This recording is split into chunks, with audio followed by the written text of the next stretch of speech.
sardisti di Salvatore Cubello,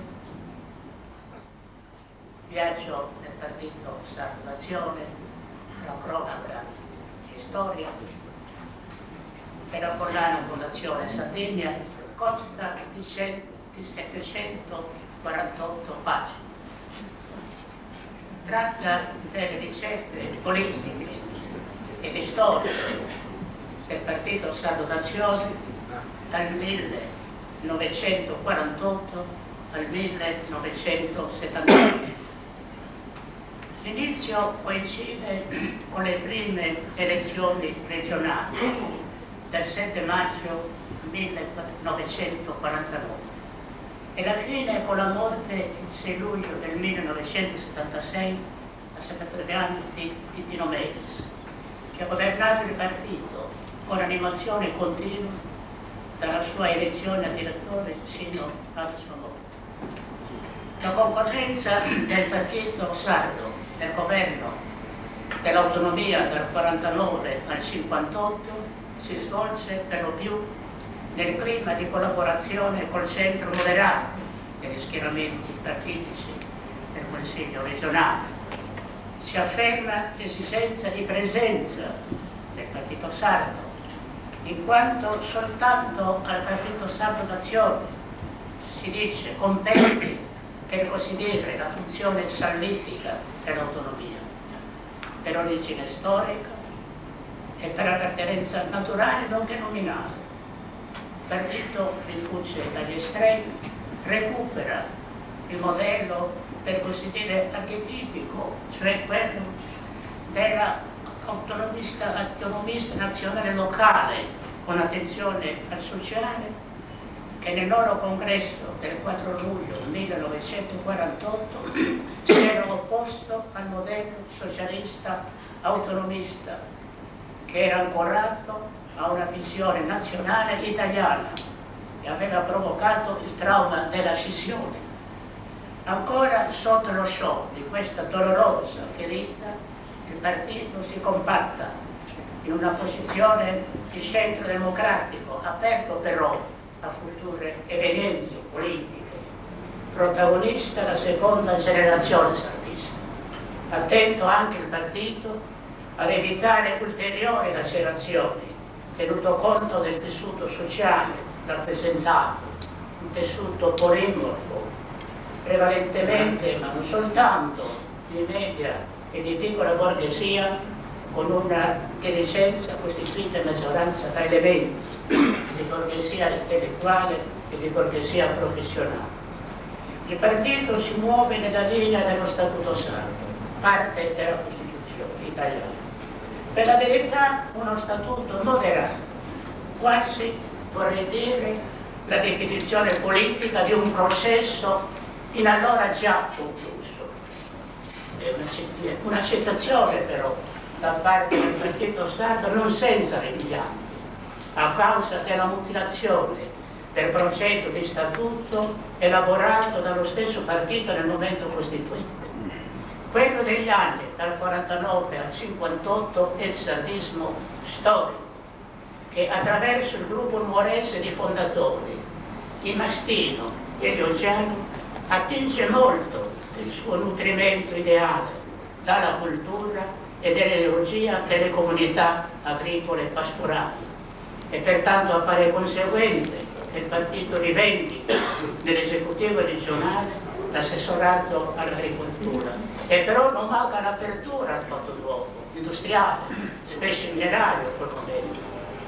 Manifesta nell'attività svolta per lungo tempo dall'assessore sardista Pietro Meis, un grande intellettuale, di spiccata attitudine politica e amministrativa, e forte azione del partito nel sostegno dell'autonomia economica, l'ente elettrico sardo, trasporti sardi, attività industriali sardi locali, valorizzazione delle risorse regionali, la difesa della carbossarda. Va detto che in tutta questa fase fondante della politica, di una prima politica di rinascita, c'è dello sviluppo, l'attenzione del partito volse soltanto al plafond strutturale, nessun accenno valore culturale. Soltanto in alcuni intellettuali del mondo giovanile sardista dei due atenei sardi è presente lo sguardo ai problemi della scuola, l'analfabetismo, il ritardo scolastico, l'antinuzionismo e partecipazione alle novità della realtà sociale già da allora in movimento. Sono i giovani influenzati dagli orientamenti cosiddetti neocomunitari che emergono nel convegno giovanile Sardegna di oggi, tenutosi nel centro popolare di Santo Lussurgio nei giorni 2 e 4 settembre del 1955. Nel 1958 il Partito Sardo, a seguito appunto di queste premesse, segna la prima svolta. Esce dal suo isolamento, dal suo radicamento nella propria cultura storica e si incontra senza confluire nel movimento di comunità di Adriano Olivetti. A persuadere il partito ad allargare le maglie stava anche la considerazione del continuo decadere della presa elettorale nelle elezioni regionali. 60.518 voti nel 1949, 43.244 nel 1953, 40.214 nel 1956. Il collegamento con il movimento olivettiano ed anche con il partito dei contadini si riassume nella denominazione della lista concordata Comunità della Cultura degli Operai e dei Contadini d'Italia. Si noti il primo termine significante della comunità è cultura e poi lavoro operaio e poi lavoro dei campi. La comunità proponeva un territorio operativo nel quale conciliare uomo e ambiente e la politica contenitrice e ispiratrice della cultura, del lavoro e della democrazia. E nel programma di rinnovamento della scuola, in vista di una società moderna europea, o che si annunziava europea, in un'unità politica europea e nel piano Oriente-Occidente ben pacifica coesistenza. Nel 1958 l'inatteso e cosciente il successo elettorale con la lista olivettiana spinge il partito a riprendere l'alleanza di governo con la Democrazia Cristiana, nella quale ora viene a prevalere la tendenza di sinistra. I giovani turchi di Sassari erano nati nel 1956 e gli agresti italiani e non possono non partecipare ai sardisti in previsione dell'evento del piano di rinascita. Il partito è uno dei protagonisti dell'entusiasmo del piano, essendo stata la rinascita della Sardegna gran parte delle ragioni della sua esistenza. Il piano è accolto con favore, nonostante gli obiettivi si appiattiscono sui contenuti generali della politica meridionalistica e siano troppi e scarsamente coordinati gli organi che vi hanno parte e sia dislocato il potere decisionale riguardo al tipo di industrializzazione che si rivolge in modo prevalente per un uso esclusivo alla monocultura chimica, che era una monocultura chimica quasi selvaggia e confinata nel poco. E altri erano denunciati originali. Il 18 giugno 1961 nelle elezioni regionali il Partito Sardo risale a 50.039 voti, 10.000 in più delle regionali del 56, 5 consiglieri regionali, 2 in meno delle prime regionali del 1949. Il partito sembra riassestato nelle sue strutture e tradizioni, se non che nel convegno provinciale tenuto a Nuoro l'8 aprile nel 1962 si levano inattese voci critiche dei movimenti giovanili di Nuoro e di Sassari.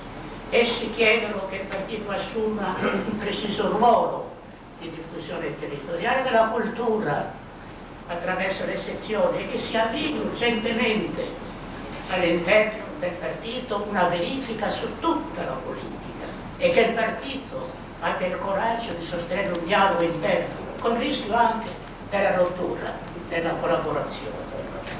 Nel 64, ferme più o meno le posizioni regionali elettorali e amministrative del 22 novembre, il partito si sente come mobilizzato nel consenso alla Giunta e ancora dall'esterno si rivelano impazienze contro la statica struttura di vertice. E in un radone non ristano, vi è malumore contro i faraoni, contro coloro, si dice, che occupano posizioni di comando in eterno, monopolizzando attività e principi. E nelle elezioni del direttivo vengono presentate due liste, e una lista è una lista dei giovani. Si tratta soltanto di accenni di rivolta, presenti anche nei giovani salvisti di numero. Cruciale in senso di rinnovamento, per non dire di rivoluzione, del partito è l'anno 1965, che è l'anno della marcia di Michele Colombo e del congresso di Ozieri, 21 novembre, e del ritorno alla politica dell'architetto Antonio Simo Mossa. L'ingresso attivo di Colombo e di Simo Mossa è visto da Salvatore Coelho come l'avvento di uomini liberi, decisi a muoversi nel campo culturale e sociale piuttosto che nel campo delle istituzioni. Ai due esponenti appariva che l'autonomia, da allora praticata nella regione e dalla regione, fosse incoerente ai tempi nuovi e superata, e che di conseguenza dovesse essere ridiscussa nel partito fondante dell'autonomia. E occorreva un nuovo partito dei sardi, attento alle nuove idee universali e a tono di modernizzazione. La marcia da Cagliari a Sassari, a piedi, di Colombo, marcia solitaria, il marciatore ponente in testa, cacciatore, calzone di fustaio e fascia tricolore a simbolo, non è una marcia di partito, è la metafora della protesta contro la società sarda, immobile, contro la regione, copia dello Stato, contro i mezzi di comunicazione di massa asserviti, contro tutti i partiti, senza eccezione. È quel desiderio di una nuova età politica e civile che i giovani sardisti e i giovani di altre parti reclamano. È la visualizzazione dell'attesa del momento di svolta, l'attesa urgente di una rinascita avviluppata nell'involucro tardante del vecchio, della rinascita reale, sorgente di vita vera, sognata da intellettuali, impiegati, operai, contadini, pastori, insomma l'umore, il contesto antropologico che fa la sardità insoddisfatta. Antonio Simo Mossa, figlio e nipote di eminenti docenti universitari, discendenti dei Simon, attivi politicamente in favore del riscatto della nazione sarda, del triennio rivoluzionario sardo 1793-1996, e uno tra i primi 4 architetti espressi dalla sapienza. È un personaggio con vastissimi interessi culturali, poliglotto, catalanista, promuove la valorizzazione della parlata la catalana e pubblica in questa lingua un periodico. E a nuovo ripete il modello del pueblo espagnol barcellonese nel disegno e nell'architettura del Museo del Costume, abituati alle passioni fredde e disincantati della vecchiaia dei partiti politici di allora, e non soltanto del partito sardo. Leggendo gli scritti di Simo Mossa, a me sembra di vedere in lui un eroe romantico di un partito giovane come quelli che descriveva Tocqueville. Quando nascono, e dice, i partiti politici hanno per qualche tempo gli attributi della giovinezza. Nelle loro passioni e nei loro eccessi di generosità, tensione, dedizione. C'è in Mossa e nel suo partito sardo una carica di utopia, commovente, trascinatrice, una tensione intellettuale, vorrei dire, di Apostolo, ma anche egli usa questo detto Apostolo. È uno spirito poetico che ne fa una sorta di nuovo profeta. Il pensiero politico del Simon non si discosta per certi aspetti dall'ideologia del primo sardismo, quello di Bellieni e di Russo, e si riconoscono certi stimoli dell'azionismo risorgimentale applicati alla Sardegna, con l'aggiunta forse di fermenti d'oltranzismo, sindacale rivoluzionario, in una prospettiva di Stato repubblicano Stato federalistico, tendenzialmente proteso all'autonomia politica e all'indipendenza dell'isola fondata sulla riforma sociale di tipo laborista. E a me sembra anche di cogliere nella mente di Simo Mossa l'eco del liberal socialismo, percepita forse a Firenze, egli si era laureato a Firenze, nel tempo dell'antifascismo degli anni 40, quando dalle maggiori università italiane usciva l'appello al fronte delle libertà, di liberal socialisti. Negli ultimi scritti Simo precisa l'intuizione russiana, quella del carattere universale dell'autonomismo, coinvolgendo idealmente il movimento delle Stati dei Sardi in quello mondiale della liberazione dei popoli, oppressi dal colonialismo. Ma non si tratta di un'emancipazione esclusivamente di classe, ma anche e soprattutto di libertà dell'intero popolo sardo, cioè in un senso etnico, in un senso etico e culturale, che Simon paventa come altri, anch'io per tempi paventavo, i pericoli di morte per la lingua, per la cultura sarda, a causa del massiccio attacco delle culture superiori e delle maggiori comunità etniche nazionali alle minoranze etnolinguistiche, tra queste la Sardegna.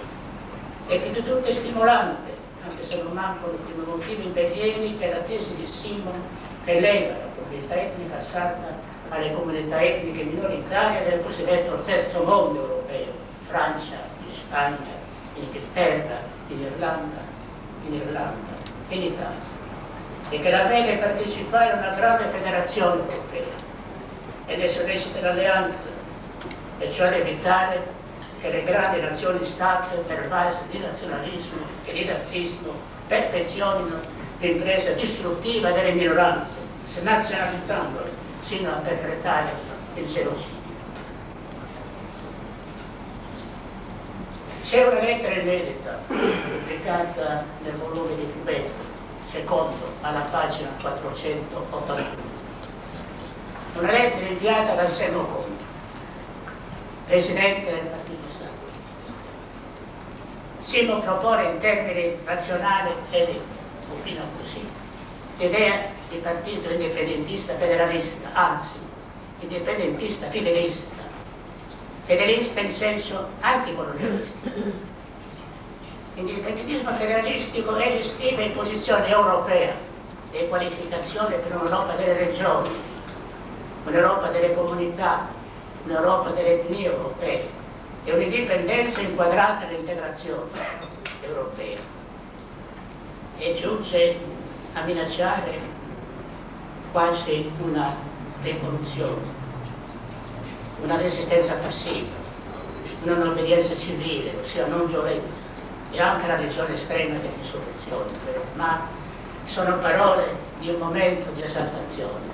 Simo Mossa è vicino alla morte.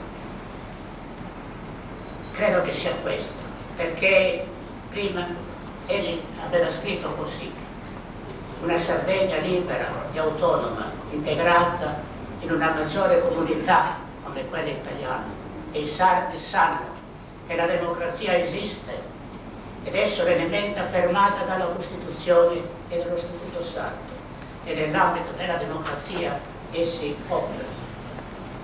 Le sue tesi politiche maturano in diversi congressi, d'altra parte però a Nuoro e a Cagliari altri congressi si svolgono sui temi tradizionali, col sospetto di questo nuovo, come chiamarlo, simoniano, dove sono contro le correnti, sono per il rinnovato statuto del partito, direi che sono per l'autonomia della casa statutaria. Nel 66 l'estate il Partito Sardo collabora condividendo la politica di contestazione nella giunta del Tono, dove è presente ogni assessore, un consigliere di minoranza sartista. Ma messa in crisi la giunta del Tono di centro-sinistra, il Partito Sardo esprime il voto contrario alla nuova giunta presieduta da Giovanni Del Rio ed esce da Corte.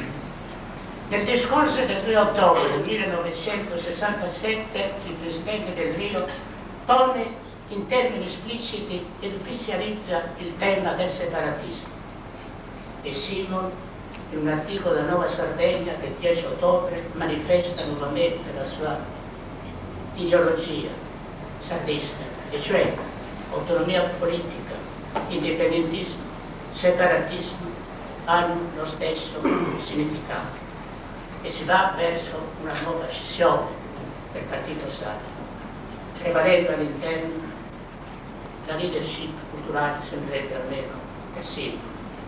Ed emerge invece una totale incomprensione tra la maggioranza sardista e la segreteria sarda del Partito Repubblicano. Il 3 dicembre 1967 il Consiglio regionale sardista fissa la celebrazione del congresso del 24-25 febbraio 1968. Non è presente la minoranza, una minoranza che ormai fa capo a Mastino. Il 16° congresso si svolge nel Salone della Fiera di Cagliari, assente la corrente autonomista. E Simon Mossa non ha fondato un partito sardo. Si sta parlando di una logica culturale che non c'è niente con il partito sardo. Non si interrompe. Ok, allora non si interrompe. Su. Io sto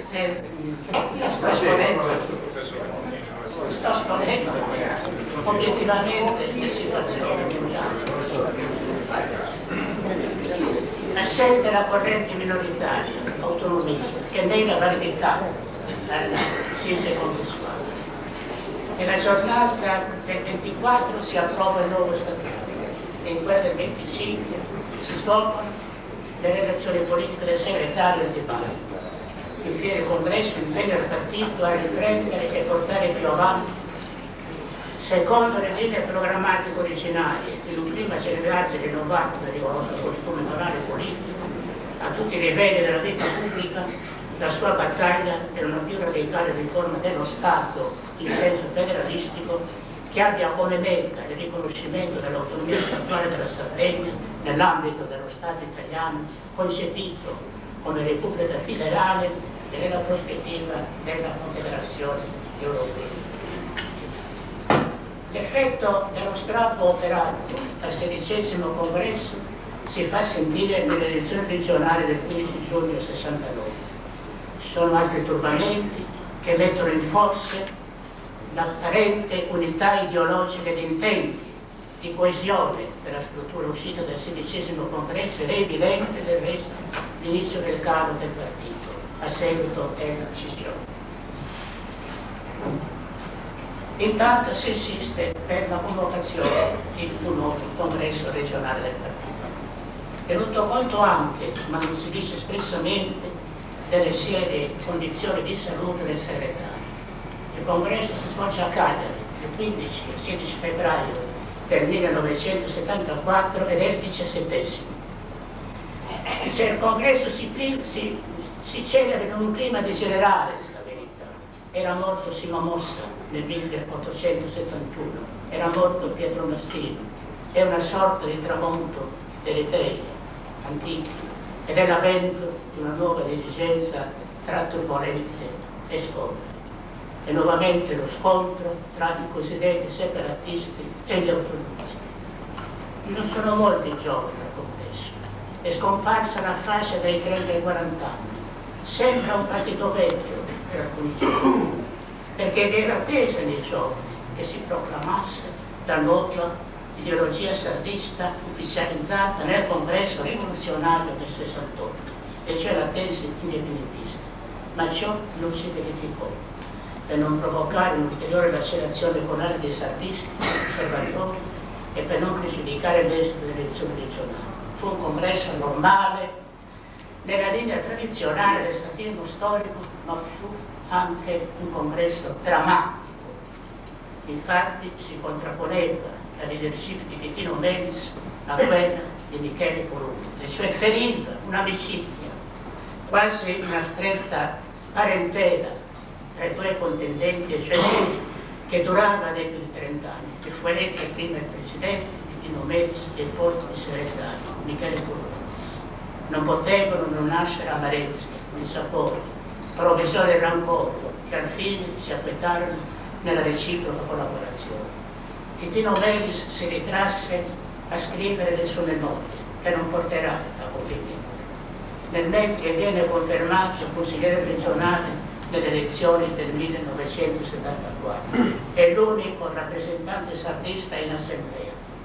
Il partito sardo ha toccato il suo minimo storico, 24.780 voti, che ha per tutto alti rispetto alle regionali del 69, nonostante, pur sofferente fisicamente, psicologicamente, Titino Melis continua a portare in consiglio il fuoco sardista e vi ricorda i protagonisti scomparsi del sardismo, Bellieri, Anselmo Conte, Emilio Lussu, si erano riconciliati in tutti gli anni ed erano tornati per quasi dire fratelli, e di tratto in tratto non assaliva un senso di solitudine e parlava di morte. Così ricorda Maria Rosa Cardia, allora collega del Consiglio, e la morte, dopo quella della sua compagna, lo colse il 6 luglio del 1976.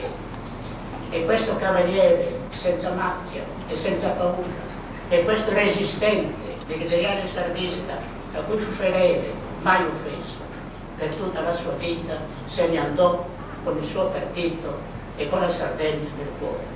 Questa mia esposizione di questo ponderoso e poderoso volume sardista, Salvatore Fuvelli, non si piegherebbe se si chiudesse senzamente nel rilievo il grande valore dell'opera e lo straordinario merito dell'autore.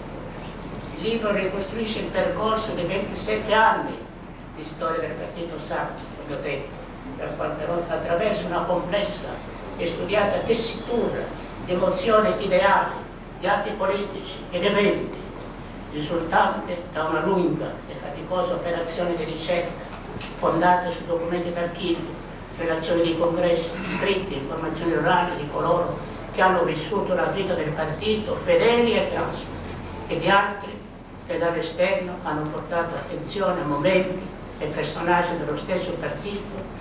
Il libro si svolge rigorosamente tra cronaca e storia, e la cronaca diventa storia, vivacizzato dal commento dell'autore che sposa nel tratteggiare oggettivamente i fatti capacità di storico, la penetrazione di sociologico.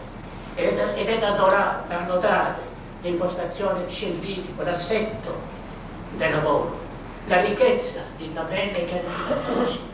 E le vicende del partito sardo non sono circoscritte in se stesse, ma sono, per così dire, circonfuse dall'alone di ideologia, correnti di pensiero, di avvenimenti più generali, e una sorta di contemplazione, riflessione storica a largo raggio e di vasto respiro. Uomo di partito, Fuvelli, ordinando la trama del racconto e nello svilupparla si pone al di sopra del suo partito. E così vi è possibile evidenziare luci e ombre, impennate e cadute, svolte e ritardi, entusiasmi e pene, fedeltà e tradimenti. E dei personaggi del partito emergono indifferentemente nella valutazione dell'autore nel bene e nel male, nel destino felice e anche in quello pagano. Per questa grande fatica intellettuale messa al servizio della storia del partito sardo, che è uno squarcio di storia della Sardegna, il partito sardo dovrà molto a Salvatore Fuvelli, che vi milita, portando intelligenza, rigore morale, passione di appartenenza, e le dovranno riconoscenza anche tutti coloro, sardi e non sardi, che hanno a cuore l'idea di Sardegna e la necessità del suo riscatto attraverso l'autonomia, l'eterno ideale dell'autonomia non ancora integralmente realizzata, perché perdura l'oppressione.